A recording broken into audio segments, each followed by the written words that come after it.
terbaru dari kasus dugaan tindak pidana pasal 170 KUHP yang diduga dilakukan Sultan Iskandar Mahmud Badarudin dan kawan-kawan. Ternyata pada hari yang sama, terlapor Sultan Iskandar Mahmud Badarudin juga melaporkan Edwin Syarif terkait dugaan tindak pidana Undang-Undang ITE.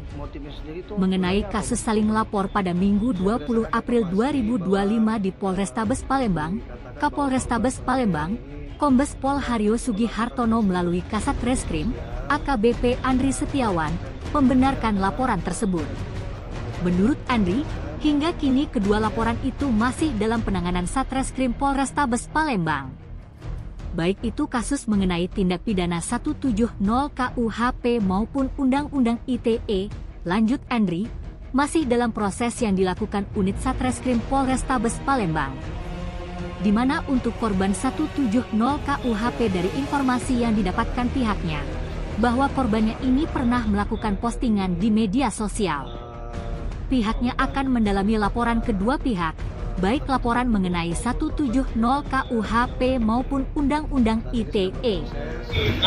Ya betul, saat ini sedang ditangani oleh Satreskrim Polrestabes Palembang, baik dari korban daripada 170 maupun korban berkaitan dengan Undang-Undang ITE. Saat ini sedang berproses, kita tangani. Itu untuk motifnya sendiri itu sebenarnya apa bang, korban bang? Ya berdasarkan informasi bahwa dikatakan bahwa korban penganiayaan ini pernah melakukan posting di media sosial yang melakukan dugaannya adalah melakukan pencemaran nama baik atau penghinaan. Tentunya berawal dari seperti itu, para pihak melakukan pertemuan dan terjadi ada dugaan juga terjadi pengeroyokan. Maka kami akan mendalami laporan-laporan dari kedua belah pihak. Berarti korban mengalami luka lebam juga bang? Luka-luka? Pantauan kami dari hasil pemantauan dari penyidik kami bahwa memang dugaan terjadi luka-luka di bagian beberapa wajah atau badannya.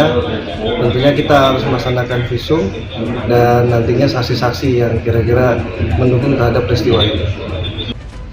Tim Liputan Sumsel Update TV melaporkan. Motifnya sendiri itu sebenarnya